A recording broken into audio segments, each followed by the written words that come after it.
영덕 장례식발 코로나19 확산으로 경북 동해안시군에 비상이 걸린 상황에서 포항시 의원과 고위직 공무원 12명이 제주도로 집단 연수를 떠나 부적절하다는 비판이 일고 있습니다.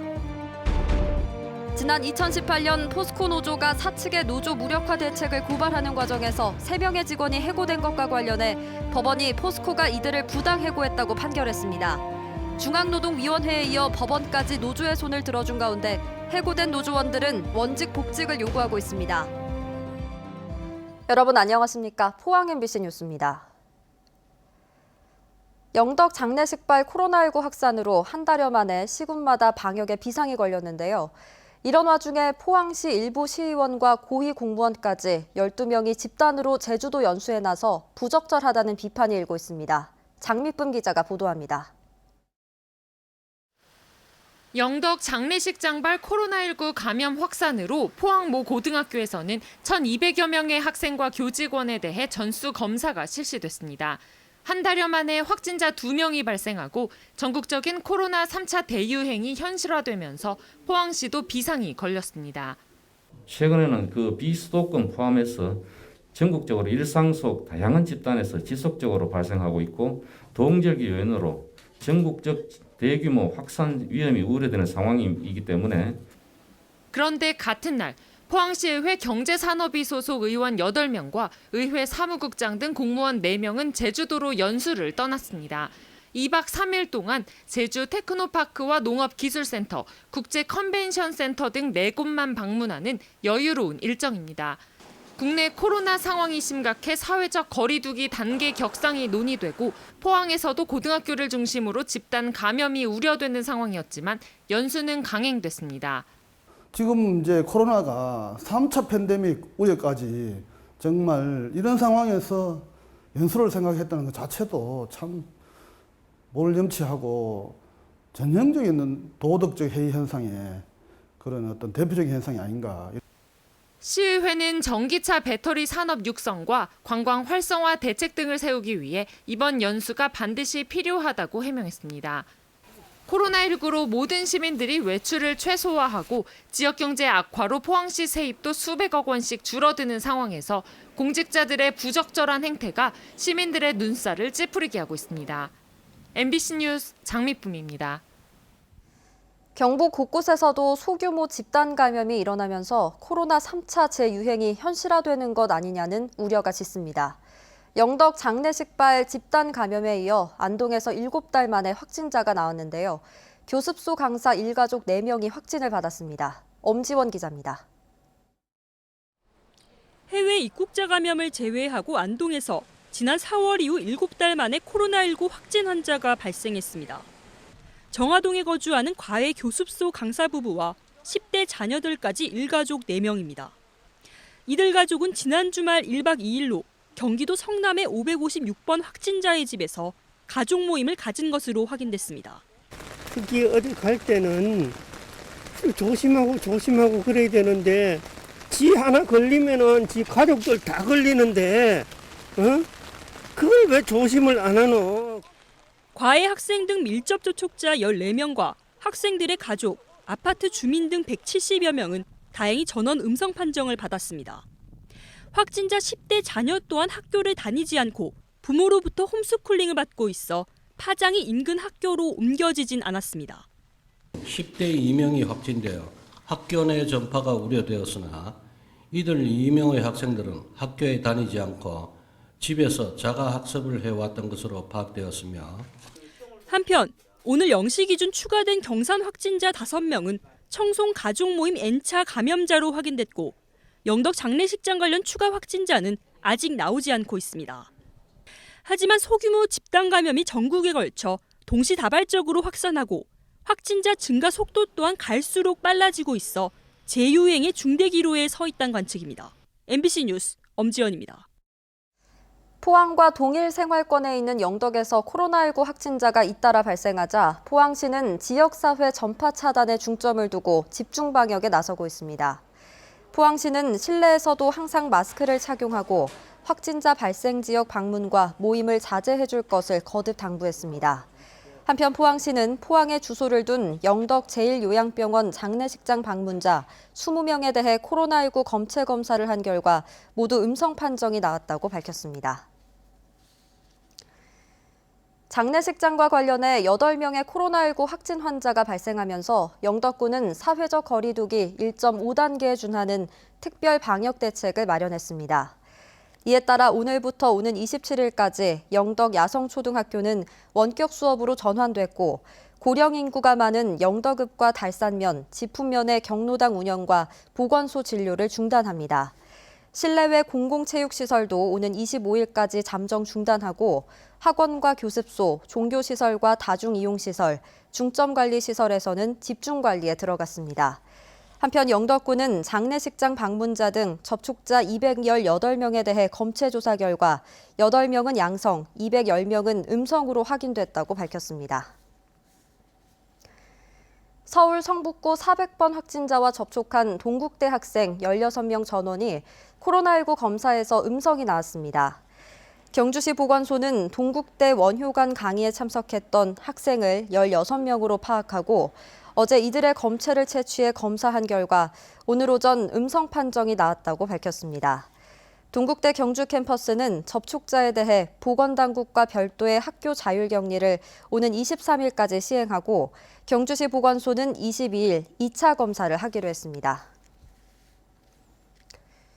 요즘 우리 지역의 2차 전지와 수소 에너지 관련 뉴스가 유난히 많은데요. 최근에도 관련된 투자 소식이 잇따르고 있습니다. 포항에서는 에코프로와 삼성 SDI가 손을 잡고 2차 전지 양극재 생산 공장을 착공했고 경주에서는 수소 연료 발전 사업 MOU가 체결됐습니다. 김기영 기자입니다. 배터리 양극재 분야에서 국내 최고인 에코프로가 이번에는 삼성 SDI와 합작했습니다. 에코프로 BM과 삼성 SDI가 6대4 비율로 투자한 에코프로 EM이 영일만 4산단에 공장을 착공했습니다. 2025년까지 3,644억 원을 투자해 400여 명의 고용이 기대됩니다. 에코프로 6개 자회사의 포항 투자는 이번이 8번째. 하이니켈계 양극재 제조 분야의 국내 최고 수준인 에코프로는 소재 가공부터 생산, 재활용 분야의 수직 계열화된 시스템으로 최근 5년간 연평균 90%대 성장을 이루고 있습니다. 에코 배터리 포항 캠퍼스가 완성되어지면은 전 세계에서 가장 경쟁력 있는 양극 소재 기업으로 거듭날 것으로 생각하고 있습니다. 여기에다 포스코 케미칼은 배터리 음극재 공장을, GS건설은 배터리 재활용 공장을 건립하고 있어 2차 전지가 철강 다음으로 포항의 주력 산업으로 떠올랐습니다. 우리 시에서도 그에 맞춰서 2차 전지 종합관리센터도 내년 5월경에 준공해서 그야말로 2차 전지 산업이 포항의 가장 중요한 신성장 동력 산업으로 될 수 있도록. 경주에도 국내 최대인 100메가와트급 수소연료 발전소 건립을 위한 업무 협약이 체결됐습니다. 맥쿼리 캐피털 코리아가 강동 산업단지에 2024년까지 7,100억 원을 투자키로 한 겁니다. 23만 세대 전력을 공급할 수 있는 국내 최대 규모의 수소연료 발전소입니다. 이를 통해서 지역경제 활성화시키고 일자리 창출하고. 마침 강동 산단은 미분양이 많은 데다 포항 울산으로 연결되는 산업도로가 있고 무엇보다 수소 발전 원료인 도시가스와 전기를 판매할 변전소가 바로 옆에 있습니다. 맥쿼리는 우리나라 지하철과 도로 등 SOC에 투자하면서 과도한 최소 운영 수입을 보장받아 특혜 의혹이 끊이지 않았던 호주 투자은행으로 국내 기업과 투자사는 보지 못한 강동 산단 주변의 입지적 가치를 찾아냈습니다. MBC 뉴스 김기영입니다. 지역 주민들이 정부로부터 인건비를 받고 문화재의 가벼운 보수나 유적 주변 정비를 하는 문화재 돌봄 사업이 10년째를 맞았습니다. 방치돼 온 비지정 문화재 관리의 대안으로 떠오르면서 사업 규모가 10배 이상 늘어난 가운데 전문성과 지역성 강화를 위한 지원 대책이 필요하다는 지적입니다. 한기민 기자가 보도합니다. 4년 전 규모 5.8의 지진으로 문화재 피해가 발생한 경주에 전국에서 1,500여 명이 모였습니다. 100여 곳의 피해 상황을 긴급 점검하고 기와와 담장이 부서진 한옥 120여 채를 2달 만에 복구했습니다. 전국 15개 시도 문화재 돌봄 사업단의 수리 인력입니다. 이듬해 포항 지진과 올해 잇따른 태풍으로 피해를 입은 문화재 복구 현장에서도 행정기관을 대신해 활약했습니다. 정부가 주민들에게 인건비를 주고 문화재의 가벼운 보수나 유적 주변 정비를 맡기는 문화재 돌봄 사업은 지난 2010년 시작됐습니다. 그동안 관리 대상 문화재는 8천여 곳으로 12배, 상시 고용 인력은 700여 명으로 8배, 사업 예산은 294억 원으로 16배나 늘었습니다. 사업 10주년을 맞아 열린 정책 심포지움에서는 관리의 사각지대였던 비지정 문화재까지 효율적으로 돌본 것으로 평가됐습니다. 우리 문화재청이 여러 가지 사업을 했지만 이 돌봄 사업만큼 적은 돈으로 큰 효과를 본 기획은 없었습니다. 우리 문화유산에 앞으로 100년, 200년을 위해서 더 큰 일을 하실 것이라고 믿습니다. 상시 고용 인력 가운데 문화재 수리 기능자나 전공자 비율이 54%까지 늘어 전문성까지 갖췄습니다. 하지만 인건비가 거의 최저임금 수준에 불과한 점은 전문성 확대의 걸림돌입니다. 이분들이 갖고 있는 그런 전문성은 매우 큰 국가적인 자산이기 때문에 그에 걸맞는 그런 급여를 현실화시키는 것들이 돌봄 사업 발전에 매우 필요할 거라 생각됩니다. 또 유적 주변 주민들의 참여를 확대하는 방안도 필요한 것으로 지적됐습니다. 전문 일자리와 일반 일자리를 통해서 새로운 일자리도 만들어 나가고 문화재 때문에 골치 아프다가 아니라 덕범 마을을 만들어 나가는 것이 우리의 목표 사업입니다. 문화재 돌봄 사업은 이제 문화재 관리의 새로운 대안으로 뿌리를 내렸습니다. MBC 뉴스 한기민입니다. 오천 SRF 비상대책위는 오늘 대구지방환경청 앞에서 집회를 열고 포항시 남구 오천읍의 폐기물 매립장 2곳의 증설 허가를 불허할 것을 촉구했습니다. 주민들은 끊임없는 폐기물 매립장 증설 시도는 매립장 인근 주민들을 우롱하는 처사라며 대구환경청은 두 업체가 기존 허가대로 매립을 끝내도록 증설을 불허할 것을 촉구했습니다. 주민들의 이번 집회는 6번째로 주민들은 여러 차례 폐기물 매립업체의 증설 전면 중단을 강력하게 요구하고 있습니다. 전국금속노조는 오늘 고용노동부 포항지청 앞에서 기자회견을 열고 포스코가 부당해고 원직복직 판결을 이행할 것을 촉구했습니다. 노조는 중앙노동위원회에 이어 지난 13일 서울행정법원 제3부도 포스코의 직원 해고 결정이 부당하다고 판단했다며 포스코는 잇따른 부당해고 판결에 따라 노동자들을 원직 복직시켜야 한다고 밝혔습니다. 앞서 지난 2018년 노조 소속 포스코 직원 3명은 사측의 노조 무력화 대책을 고발하는 과정에서 회사로부터 징계 해고 처분을 받았고 중앙노동위원회는 이에 대해 부당해고라고 판정했습니다. 유은혜 부총리 겸 교육부 장관이 오늘 경주여고를 방문해 대학 수학능력시험 준비 상황을 점검했습니다.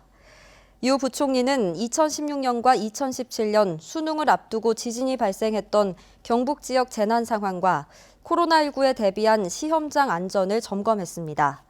교육부는 최근 교육청과 민간 전문가와 합동으로 과거 지진이 발생한 경주 포항 지역 시험장에 대해 경미한 보수 사항 등은 오는 25일까지 조치를 마무리하고 이외 시험장은 시도교육청이 자체적으로 점검단을 꾸려 시설을 점검토록 했습니다. 포항 MBC와 3일 가족은 오늘 제25회 포항 MBC 3일 문화대상 심사위원회를 개최했습니다. 심사 결과 특별 공로상에 코로나19 감염병 예방과 대응에 힘써온 경주보건소와 포항 남구 북구 보건소가 선정됐습니다. 본상에는 국악인 오혜향, 연극인 이혜자, 경주 남산연구소 김구석, 조행득 자동차 명장 등 4명이 선정됐습니다.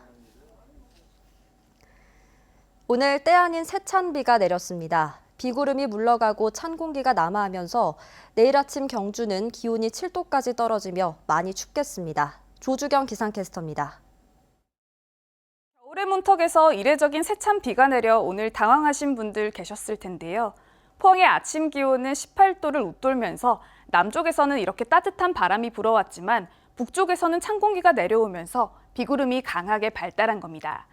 앞으로는 위쪽 대륙 지방에 찬바람이 거세지면서 급격하게 추워지겠습니다. 내일 포항의 아침 기온은 9도까지 뚝 떨어지면서 오늘과 비교해서 10도가량 낮겠습니다. 요 며칠 계속 포근했던 터라 더 춥게 느껴질 수 있으니까요. 따뜻한 옷 챙겨 두시기 바랍니다. 이어서 자세한 지역별 날씨 보겠습니다. 내일 경북 동해안의 하늘은 오후부터는 맑겠습니다. 아침 기온은 7도에서 9도로 오늘보다 9도가량 낮게 시작하겠고요. 한낮에는 12도에서 13도에 머무르면서 종일 쌀쌀하겠습니다. 울릉도와 독도의 하늘은 오후부터 흐려지기 시작하겠습니다. 아침 기온은 울릉도 10도, 독도 14도로 시작하겠고요. 한낮에는 울릉도 11도, 독도 14도가 예상됩니다. 내일 오후부터는 너울성 파도에 주의가 필요하겠습니다. 바다의 물결은 동해 전해상에서 최고 4m로 높게 일겠습니다. 이제부터는 본격 겨울 추위 대비하셔야겠습니다. 날이 계속해서 추워질 텐데요. 특히 일요일 오전에 비가 내리면서 다음 주 초반에는 더 춥겠습니다. 날씨였습니다. 포항해경은 대게조업 금지 기간에 불법으로 대게를 포획한 혐의로 선장 47살 A씨를 검거했습니다. A씨는 그제 오전 10시 46분쯤 구룡포항을 출항해 울진군 후포항 북동쪽 39km 해상에서 대게 990마리를 포획한 뒤 어제 오후 2시쯤 구룡포항으로 입항하다 순찰 중이던 해경에 적발됐습니다. 해경은 포획한 대게를 모두 방류하고 A씨를 붙잡아 조사를 확대하고 있습니다.